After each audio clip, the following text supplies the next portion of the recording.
Il y a beaucoup de violence dans ton pays. Il y a, oui. C'est pour ça que tu as dû t'enfuir. Chez moi, je ne vais pas aux écoles, que travailler pour mon père.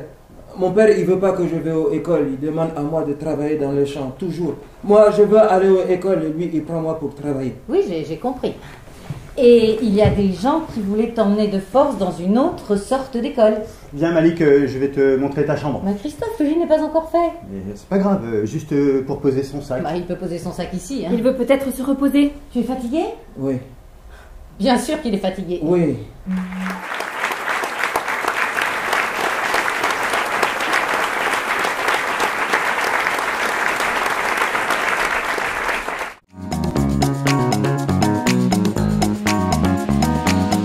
Muriel Godin, qui est l'autrice de la pièce, Un certain penchant pour le cruauté. Je suis Pierre Notte, le metteur en scène de la pièce, de Muriel Godin.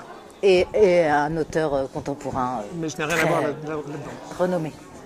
D'après l'échographie, ton foie n'est pas encore malade et tu vas pouvoir prendre des médicaments pour que ton foie ne devienne pas malade. En gros, tu as une maladie, mais tu n'es pas encore vraiment malade. Tu as très probablement attrapé ça par ta mère au moment de l'accouchement. Tu sais, quand le bébé sort du ventre par le... Voilà. Et ta maman, elle avait cette maladie sans même le savoir, c'est dingue, et elle en est morte. Mais c'est très grave alors. Non. Oui.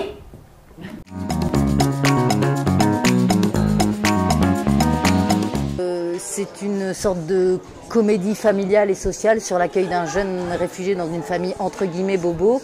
Et c'est le décalage entre les bonnes intentions et à l'épreuve de la réalité. Voilà, qu'est-ce que c'est que d'accueillir un jeune ado à la maison et notre racisme ordinaire qui ressurgit. Voilà. Quand on jouait L'homme qui dormait sous mon lit, qui est une pièce que j'ai écrite dans laquelle jouait Muriel, Muriel recevait chez elle des réfugiés régulièrement. Et tu vivais des expériences très différentes, très singulières à chaque fois. Et dans sa première pièce, Muriel a voulu raconter comment les choses se passaient réellement, à peu près réellement, ou pas réellement, ou comme elles pouvaient aussi se passer mal, par exemple. Voilà, c'est ça. Il faut mélanger le sauce avec le thau. C'est pas évident. Oui, c'est gluant. Oui, c'est comme du col un peu, du très bon col. C'est coloré en tout cas. Faites un effort, merde.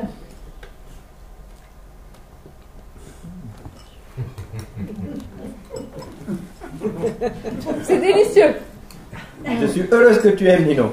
Je peux avoir le sel? C'est le sauce qui a le sel, Elsa. Tu dois manger avec. Oui, je vais manger la sauce après. C'est un peu comme de la polenta. C'est ça, mais c'est un peu plus compact.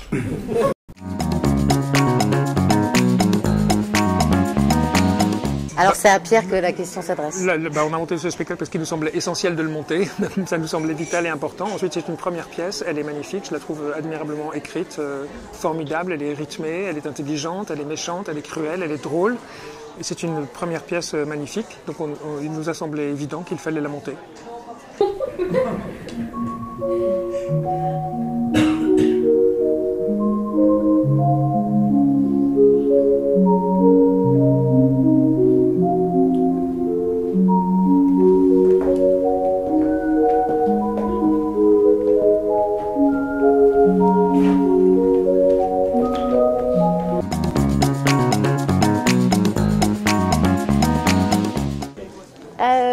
C'était très juste. Voilà, c'est le mot que... C'est un très bon spectacle. Oui, les comédiens étaient super et ça fait écho à des histoires personnelles, donc on ne peut être qu'ému, voilà. Ah bah franchement, c'était très bien. Et moi, franchement, je crois que je vais venir encore pour voir, parce qu'en fait, ça me fait rappeler beaucoup de choses. Franchement, personnellement, oui, j'ai beaucoup aimé.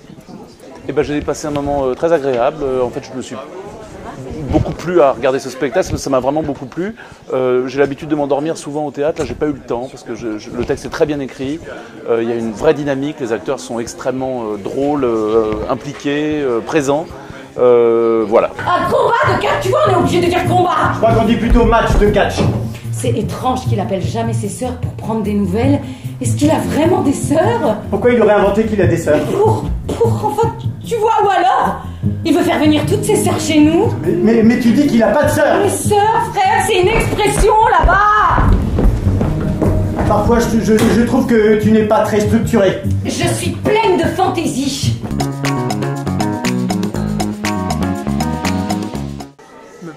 S'acharner. Ouais, voilà. Avoir du désir tout le temps, la force du désir. Tu crois vraiment qu'on peut avoir une discussion aussi cruciale dans une cuisine? Mais pourquoi pas aux toilettes tant qu'on y est? J'ai pas dit aux toilettes. Moi, je trouve que la cuisine est un endroit très intime, familial. C'est là où on discute vraiment, librement. Dans un salon, on parle de choses plus convenues, superficielles.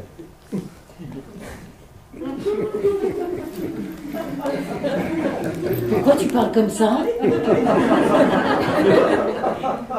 Pardon, je me suis laissé aller. Ressaisis-toi! Pardon, je fais la promesse que je mettrai tout la jour là, préversatif.